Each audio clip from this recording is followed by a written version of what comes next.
Assalamualaikum warahmatullahi wabarakatuh.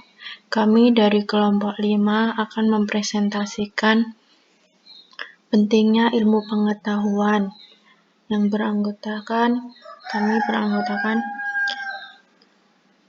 saya sendiri, Egidya Diva Afinur Rahmah, NIM 514, Galuh Mujaroh, NIM 513, Marelia Sasa, NIM 518. Sebelumnya terima kasih kepada dosen pengampu yaitu Bapak Ahmad Mardalis.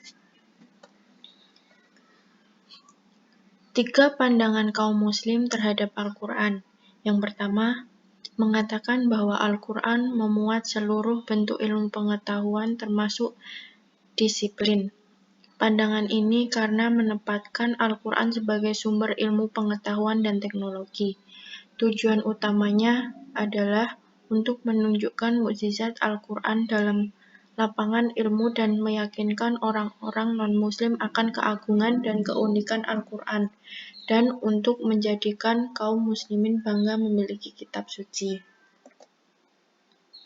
Yang kedua, mengatakan bahwa Al-Quran itu semata-mata sebagai kitab petunjuk dan di dalamnya tidak ada tempat bagi ilmu pengetahuan dan teknologi.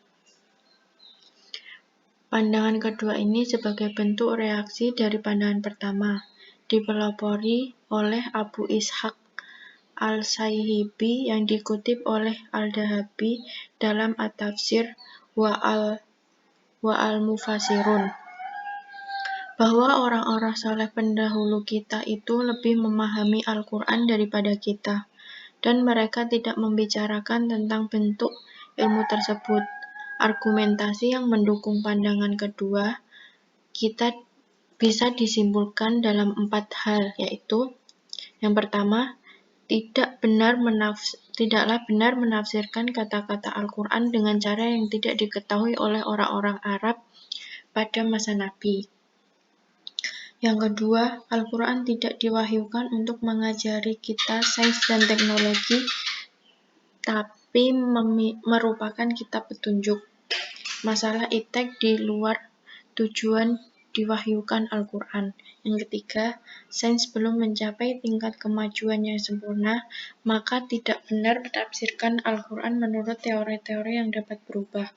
Yang keempat, sudah menjadi kehendak Allah, manusia dapat menemukan rahasia-rahasia alam dengan menggunakan indera dan daya intelektualnya. Yang ketiga, mengatakan Al-Quran mengandung prinsip-prinsip umum segala aspek kehidupan ilmu iptek, termasuk iptek, sebagaimana dikemukakan oleh Syekh Mustafa Al-Maghri yang dijelaskan dalam pengantar buku Ismail Pasha berjudul Islam dan Modern. Dikatakan, bukanlah maksud saya untuk mengatakan bahwa kitab suci ini mencakup secara rinci atau ringkasan seluruh sains dalam gaya buku teks. Tapi saya ingin mengatakan bahwa Al-Quran mengandung prinsip-prinsip umum. Syarat Al-Quran tentang pentingnya penguasa iptek. Ada 7 itibar dalam bidang iptek yang terdapat dalam Al-Quran. Yang pertama, penggalian lubang di tanah, menguburkan mayat dan menimbuninya, seperti yang dipelajari Qabil dari perbuatan gagak setelah ia membunuh saudara kandungnya, yaitu si Habil. Terdapat pada Quran Surat Al-Ma'idah ayat 30-31. Yang kedua, pembuatan dan melayarkan kapal yang dilakukan oleh Nabi Nuh alaihissalam pada masa menjelang air bah datang, sehingga terjadi banjir besar. Nabi Nuh dan umatnya yang setia selamat dari banjir tersebut. Quran Surat Hud ayat 36-44. Yang ketiga, mensucikan, meninggalkan pondasi dan membangun Baitullah oleh Nabi Ibrahim alaihissalam dan dibantu oleh Nabi Ismail. Yang terdapat pada Quran Surat Al-Baqarah ayat 124-132. Yang keempat, pengelolaan sumber daya alam dan hasil bumi oleh Nabi Yusuf. Terdapat pada Quran Surat Yusuf ayat 55-56. Yang kelima, pelunakan besi dan pembuatan baju besi, serta pengendalian dan pemanfaatan bukti-bukti dan burung-burung oleh Nabi Daud. Terdapat pada Quran Surat Al-Anbiya ayat 80. Yang keenam, komunikasi dengan burung, semut, dan jin, pemanfaatannya tenaga angin dan transportasi, pemanfaatan tenaga burung untuk komunikasi, mata-mata untuk tentara, tenaga jin untuk tentara, dan lain-lain oleh Nabi Sulaiman. Quran Surat Al-Anbiya ayat 81, An-Naml 15-28, Saba 12-13, dan Shad 34-40. Yang ketujuh, penyembuhan orang buta berpenyakit lepra dan telepati oleh Nabi Isa alaihissalam. Quran Surat Al-Imran ayat 49-50. Seperti contohnya buku tentang pentingnya ilmu pengetahuan, nalar-nalar ayat semesta, dan juga ayat-ayat semesta. Penulisnya yaitu Agus Purwanto. 2 sikap terhadap iptek. Yang pertama, melihat berbagai perkembangan iptek dan kecenderungannya secara utopistik, oportunistik, berlebihan, dan beranggapan mestinya begitulah kehidupan modern. Mereka menganggap iptek sebagai variabel perubahan yang bersifat mutlak dan dominan. Kedua, melihat berbagai perkembangan iptek dan kecenderungannya secara distopistik, pesimis, dan cemas berlebihan.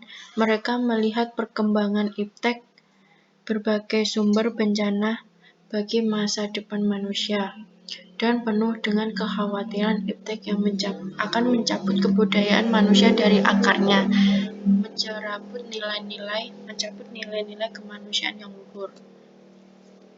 Kewajiban Muslim menggali ilmu pengetahuan. Islam sebagai agama yang bersumber Al-Quran dan As-Sunnah, kedua sumber ini berperan dalam penciptanya dan pengembangan sains. Yang pertama, prinsip-prinsip seluruh sains terdapat dalam Al-Quran. Yang kedua, Al-Quran dan As-Sunnah menciptakan iklim yang kondusif bagi perkembangan sains dan menekankan kebijakan dan keutamaan menuntut sains, pencarian sains dalam segi apapun, berujung pada penegasan tauhid dan keesaan Tuhan. Fungsi sains sebagai bekal Allah kepada Adam. Dengan sains, manusia memahami alam sekitarnya dan membangun bumi serta memenuhi tugasnya sebagai khalifah. Yang kedua, dengan sains, manusia memahami dan merasakan kehadiran Allah dalam hidupnya, sehingga menjadi lebih bertakwa kepada Allah SWT. Mengembangkan ilmu. Terdapat pada Quran Surat Al-Kahfi ayat 109, yang artinya, katakanlah kalau sekiranya lautan menjadi tinta untuk menulis kalimat-kalimat Rabbku, sungguh habislah lautan itu sebelum habis ditulis kalimat-kalimat Rabbku, meskipun kami datangkan tambahan sebanyak itu pula. Al-Quran dan As-Sunnah yang berkaitan dengan sains.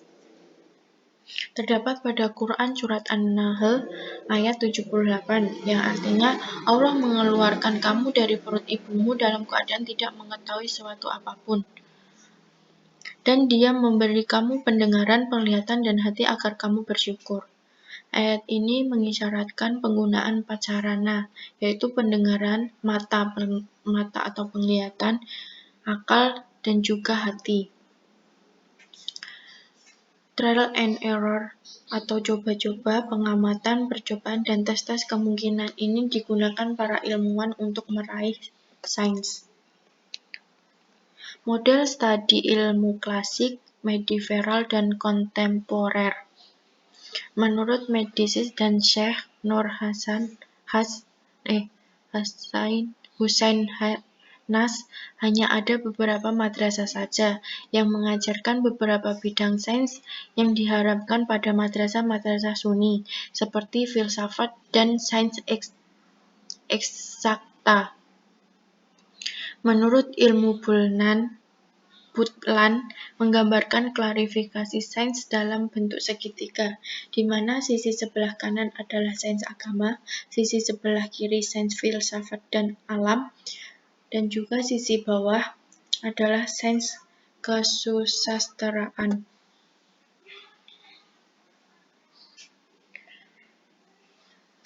Sains Islam muncul dari perkawinan antara semangat yang muncul dari wahyu Qur'ani dengan sains yang ada dari berbagai peradaban yang diwarisi Islam yang ditelaah diubah bentuk menjadi kekuatan rohaniyah, menjadi suatu substansi baru yang berbeda dan sekaligus melanjutkan apa yang telah ada sebelumnya. Sifat internasional dan kosmopolitan wahyu Islam yang bersumber dari karakter universal wahyu Islam dan tercermin dalam penyebaran geografis Islam atau Dar al-Islam. Membuat Islam mampu menciptakan sains pertama yang benar-benar bersifat internasional dan dalam sejarah manusia. Husain Nas dalam Islamic Science. Klasifikasi sains Islam ada 3, yaitu sains filsafat dan alam, sains keagamaan Islam, dan sains kesusasteraan. Pendapat para ulama. Pertama, menurut Imam Al-Ghazali. Menurut Imam Al-Ghazali, terbagi menjadi 2 klarifikasi di antaranya, ilmu muamalah dan ilmu mukasyafah. Ilmu muamalah terdiri dari fardu ain dan ilmu fardu kifayah. Ilmu fardu ain sendiri hanya membahas ilmu syariah, sedangkan ilmu fardu kifayah memiliki contoh seperti kedokteran, al-tib, matematika hisab, ilmu teknik sanad, pertanian al-falah, pelayaran al-hikayah, politik al-siyasah, bekam al-hijamah, dan menjahit al-qiyat. Dalam ilmu mukasyafah, Al-Ghazali menjelaskan bahwa ilmu ini adalah puncak dari semua ilmu karena berhubungan dengan hati, ruh, jiwa, dan pensucian jiwa. Ilmu diibaratkan seperti cahaya yang menerangi hati seseorang dan mensucikan dari sifat-sifat tercela. Menurut Al-Farabi, ilmu pengetahuan ke dalam 7 bagian, yaitu logika, percakapan, matematika, fisika, metafisika, politik, ilmu fikih. Ketujuh ilmu pengetahuan ini telah melengkapi seluruh kebudayaan Islam pada masa itu. Ketiga, menurut ilmu Khaldun, itu dibagi menjadi 2, ilmu tradisional atau nakliyah yang terdiri dari ilmu tafsir, qiraat, hadis, usul fikih, kalam, dan takwil mimpi. Yang kedua, ilmu filsafat rasional atau akliyah yang terdapat pada ilmu logika, ilmu fisika, ilmu metafisika, ilmu matematika. Pendekatan burhani bersumber dari alam sosial dan manusia dengan pendekatan filsafat dan sains. Pendekatan bayani bersumber dari nas teks wahyu dengan pendekatan bahasa. Pendekatan irfani bersumber dari pengalaman keberagaman atau ar-ruqyah al-mubazirah dengan pendekatan hati dan intuisi. Orang pandai selalu ingin tahu apa yang kurang pada dirinya, kemudian berusaha menyempurnakan dengan melihat kelebihan-kelebihan orang lain. Orang bodoh selalu sibuk mencari kekurangan orang lain untuk menunjukkan dirinya pandai. Sekian presentasi dari kelompok kami, kurang lebihnya kami mohon maaf. Terima kasih dan wassalamualaikum warahmatullahi wabarakatuh.